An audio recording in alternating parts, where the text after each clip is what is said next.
I'm Shannon Martin. Tonight, Toronto's vaccine push surges ahead as officials try to tackle a division across the city. Some neighborhoods where you've achieved levels of vaccination that are in the 80s, and others where those numbers still rest in the 30s. Which neighborhoods are falling behind and how the city plans to bridge that gap. Plus, I can't think of another time in my career where I've ever experienced these working conditions. From inadequate staffing to insufficient personal protection equipment, a startling new report details how the pandemic is impacting nurses. And Ontario tennis superstar Denis Shapovalov shines at the Australian Open. Now a spot in the semifinals is within his grasp. Thanks for joining us. Toronto's push to get vaccines into more arms zeroed in on one area in particular today, the Northwest. Vaccination rates in several neighborhoods there are well below the city average. Dale Manukduk takes a look at why and how officials are hoping to change that. 1, 2, 3. Teamwork! A mass clinic event dubbed Vax the Northwest. Dozens from Team Toronto ready to help bridge the gap between areas with high and low vaccination rates. The goal, 1,000 shots. Some neighborhoods where you've achieved levels of vaccination that are in the 80s, percentage-wise, and others where those numbers still rest in the 30s. As of last week, 82% of eligible Torontonians have 2 doses. That's not the case in the Northwest, where according to city data, only one neighborhood is above that number. It doesn't matter if the vaccine rates are great in Rosedale. They need to be great in Rosedale and Rexdale, right? By closing time, the clinic went well past its goal, administering over 1,500 shots, and they pulled out all the stops to get there, shuttling people to the clinic if needed, making it inclusive for people of various backgrounds. We actually have a language board with what languages are spoken today. So we had targeted multilingual outreach in 14 different languages with people knocking on doors, making phone calls and sending text messages to residents. In total, the city has hired 410 community ambassadors to do outreach. That's especially important in Northwest neighborhoods where Russian, Jewish, and Ukrainian populations are high. We're thinking about Eastern Europe. I think we have to recognize that vaccine hesitancy is not like a COVID problem. Dr. Elizabeth Niedra has worked in these communities and says mistrust of government dates back hundreds of years. Being unable to rely on government and being mistrustful of government makes you rely on your most sort of local and trusted information sources for health, which is yourself, your mother, your family, your neighborhood. Ambassadors say the key to outreach in under-vaccinated communities is listening and identifying specific reasons. Why people are hesitant can be very different depending on what their background is, what their lived experience has been. While Vax the Northwest surpassed its target, there's still a lot of work to be done. Over the coming weeks, Team Toronto will be running clinics in over 70 community housing buildings for those residents specifically.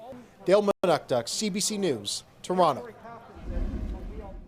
Toronto Public Health confirming today a young person under the age of 19 has died of COVID-19. Due to privacy rules, no other details are being released.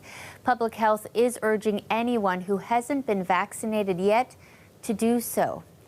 Meantime, a new report shows the nursing situation in Canada is part of a global trend: critical staffing shortages, poor working conditions, and burnout. As Talia Ricci shows us, many say they've already reached the breaking point. For these nurses, working through the pandemic has changed them. I've listened to people mourn on FaceTime and like the cries and the howl that you hear on a phone call. You can only maybe go to the washroom, cry for a few minutes, gather yourself, come back out and admit another sick patient. Lots of death, especially in the third wave. Not everyone can continue to deal with this on a long-term basis. That pandemic exhaustion, a global issue, according to a new report from the International Council of Nurses, highlighting that in Canada alone, the number of job vacancies nearly doubled from 2020 to 2021. We went into this pandemic 6 million nurses short globally. We then asked nurses to work harder than they've ever done before at a relentless and ongoing pace. Nurses and advocates have been calling for better pay and working conditions for years. Patients' lives are constantly at risk. When I walk into the ICU, there's half the number of nurses that are supposed to be working are present. Many nurses say they're being denied vacation and working overtime. This, as the report found, nearly half the nurses surveyed showed signs of potential PTSD. Depression, anxiety, people are taking unpaid time off just to be able to recover. Some have left the profession altogether. I never pictured myself doing anything different. 3 months ago, Leah Gorham was a nurse at a St. John hospital. Now she's a long-haul trucker. There's only so much one can take, and I really hope that the working conditions get better. Health Canada says the pandemic has illustrated the challenges faced by our healthcare system and the critical role of nurses, and recognizes there's work to be done. Gorham hopes the people doing the job she once loved are finally heard. We're going to really appreciate our nurses and the amount of effort and care that they give every day. Talia Ricci, CBC News, Toronto. Burnout is something many unpaid, informal caregivers are also feeling. As the pandemic wears on, many are feeling worn down. A lot of stress, a lot of exhaustion, as well as, I would just say, general irritability. People will be, usually say, I don't know, this one thing doesn't upset me, but all of a sudden one little thing will set you off and you're in a bad mood, and that affects, again, how you can care for your loved one or even just your general mental health. A study by the Conference Board of Canada last year found about 35% of working Canadians also care for someone in their family experiencing a long-term health condition such as dementia. Making up a big portion of those caregivers are women ages 35 to 44. Advocates say support is needed now more than ever. Caregivers are another group of unsung heroes, especially those people that care for people with mental health illnesses and, dementia and other chronic degenerating diseases. So it is very important that we, reach out to them and help them through this period. She says caregivers should try and fit in some kind of self-care, such as going for walks when they can. She also says groups like the Alzheimer's Society and other community programs can offer some relief, including online support groups. Well, turning to long-term care homes now, nearly 60% in Ontario are struggling with COVID outbreaks. Some 2,500 residents are infected. When it comes to staff, that number jumps to 4,000. Earlier tonight, I talked with Dr. Samir Sinha. He is the Director of Geriatrics at Sinai Health and University Health Network in Toronto. When you hear these numbers, your heart sinks, because when you realize that with nearly 60% of our homes in outbreak, that translates into not only 2,500 residents who are sick, but 4,000 staff who have to isolate at home for up to 10 days. That means 40,000 staff days that can't be easily replaced. And when those staff can't easily be replaced, that means that there's just care that's just not being provided. And so what really concerns many of us right now is that we just know that a number of residents are not getting their care needs met to the way they need to.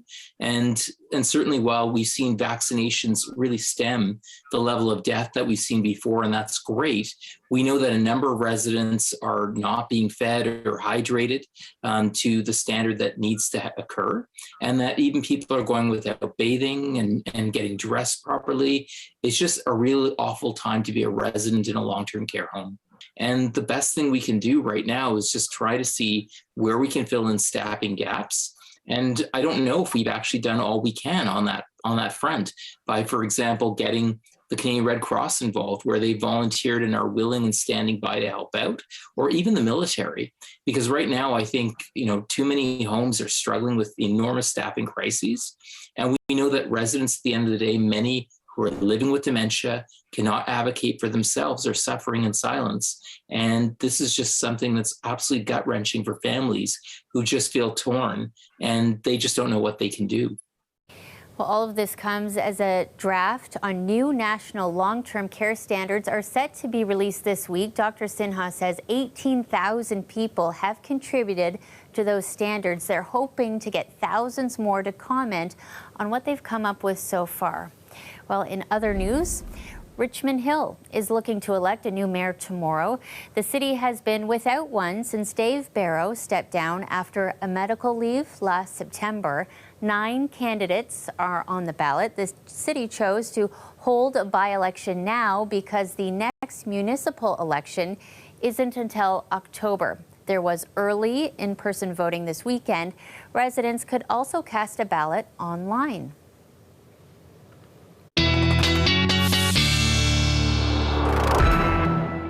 Okay, so we had a chance to get outside earlier, bundled up with the kids, but it was still so cold out there. Same story tonight, well below seasonal. Tyler Hamilton is here with our first look at the forecast. Hi, Tyler.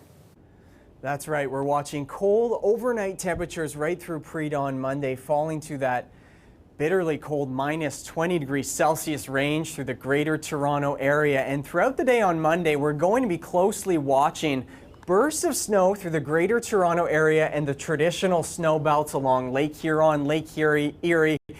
And these are some concerns for some driving conditions in and around the GTA and out towards the snow belts. I'm concerned about that band of snow just stalling east of Toronto. So if your commute takes you east Monday afternoon and evening, just be aware from the city of Toronto out towards Pickering, Oshawa, and Cobourg. By Monday afternoon, the periods of snow really develops, expecting about 3 to 5 centimeters west sections of the GTA.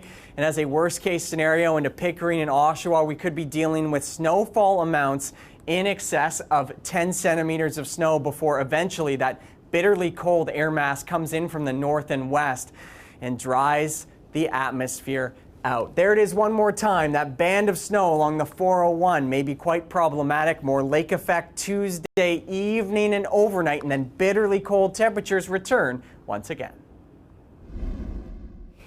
To some developing news now. 2 teens in Toronto were sent to hospital after a stabbing inside the shopping mall in North York. Emergency crews were called in shortly after 5 this evening. Police say they have 3 young suspects in custody. They are believed to be responsible for several robberies in Scarborough and Durham region.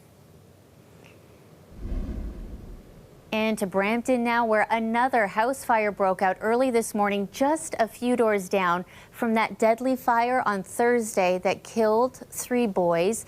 This one broke out around 3 a.m. The 2-alarm fire was quickly put out. Officials say no one was home at the time. Brampton Fire also saying there's no connection to Thursday's fire despite the close proximity. A high-ranking officer is set to appear before a Toronto Police Disciplinary Tribunal tomorrow. Superintendent Stacey Clark is facing allegations of misconduct connected to a human resources process. At least 4 officers allegedly received texts from Clark on days they were scheduled to be interviewed for promotions. Sources tell CBC the officers were sent information about questions they could face during interviews. Clark is currently suspended with pay and facing several charges, including breach of confidence. And a heads up for subway riders in Toronto. After 9 p.m. tomorrow, there will be no subway service on Line 1 between Lawrence and St. Clair. Work is being done on the Eglinton Crosstown LRT construction project. The work will continue through Thursday. Shuttle buses are running instead.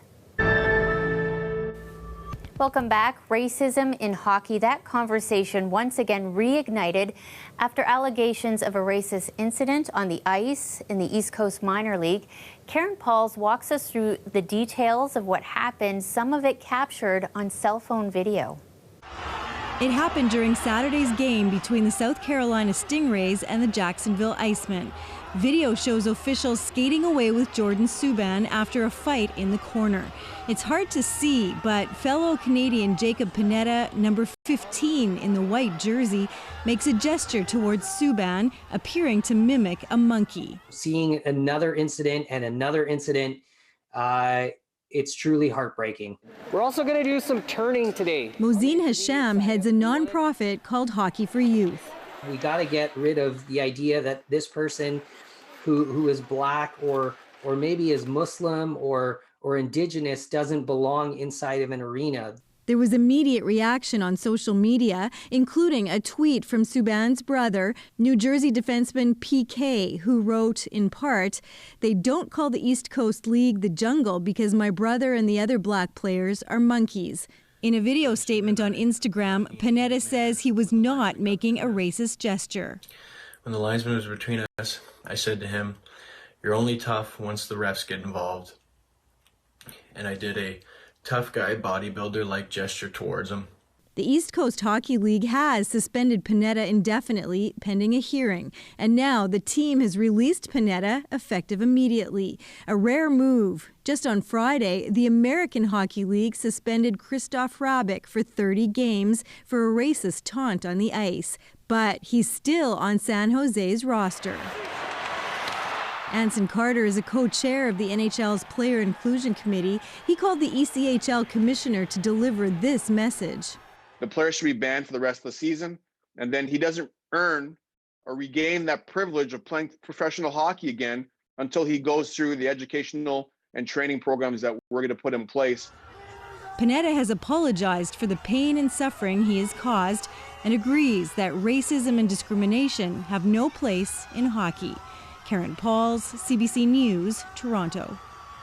Organizers at the Beijing Winter Games have released the first batch of data from their COVID testing program. They're reporting 72 positive cases among personnel related to the Games, which begin in less than 2 weeks. Meantime, preparations for the opening ceremony are kicking into high gear. Yeah, fireworks lighting up the night sky during rehearsals at the National Stadium. The Olympic and Paralympic villages have also welcomed their first residents. Delegates from 20 countries, including Canada, checking in today. Nearly 11,000 athletes, coaches, and support staff are expected to arrive. Ontario's very own tennis superstar once again wowing the world. Denis Shapovalov celebrating a big win today and getting ready for an even bigger match on Tuesday. Delia Ashry has reaction from down under and closer to home. Canada's Denis Shapovalov reigns in Melbourne, Australia on Sunday. Probably the one I least expected to finish in 3, so I'm very happy with my performance. The 22-year-old from Richmond Hill beat the number 3 player in the world, Germany's Alexander Zverev. Today was just, in my opinion, awful from my side. For the first time in his career, Shapovalov has now reached the quarterfinals down under. To Denis, it's incredible that he's in the quarters. I think he deserves it. He's been keeping his eye on the win, dominating rallies with power and consistency, gearing up for Tuesday's big face-off with 20-time Grand Slam champion Rafael Nadal. He's got the game to beat him, but of course, Rafa's Rafa, so it's going to be a great match, and I think all of Canada will be watching that. It's going to be very exciting. Canadians like U14's top 20 Ontario tennis player Ilya Dobrovolsky and his brothers. If he can win against Rafael, then he has a good chance of winning the Australian Open. The Dobrovolsky trio, they train about 4 times a week, learning a thing or two about healthy competition together and alone. I want to win matches by myself. CEO of the Ontario Tennis Association, James Boyce, has seen Shapovalov train since the age of 9. Happy to not only see how far the Ontario athlete has come, but paving the way for future champs, like the 5 Canadian juniors who've won their first match in the Australian Open. Canadian tennis, it looks great because on the international scene, we've got really good players and we've got a whole bunch of young ones coming up. We're very competitive. Ontario continuing to build future tennis stars. The association hoping to have its training centre built here in Toronto in the next few years, just south of Shepherd subway station. We will bubble them for the winter. And any kid can come and train, so it'll be fantastic. It's what we need.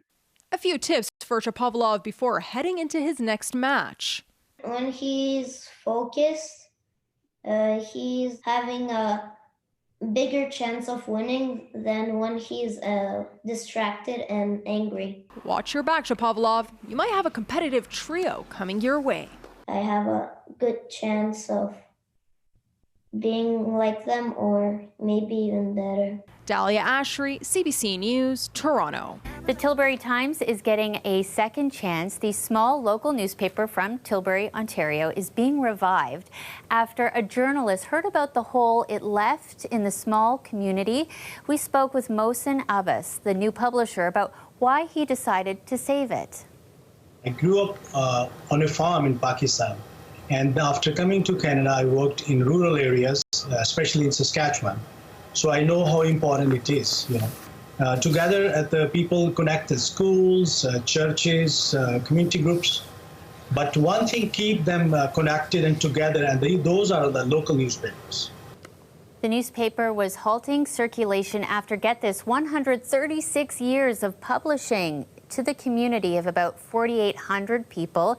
It used to be a weekly paper, but now it will publish online with a print version once a month.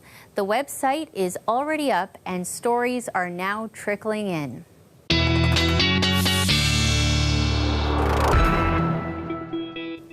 Tyler is back now with a look at the full forecast for the week ahead. Not just cold, but more snow too. Hey, Tyler.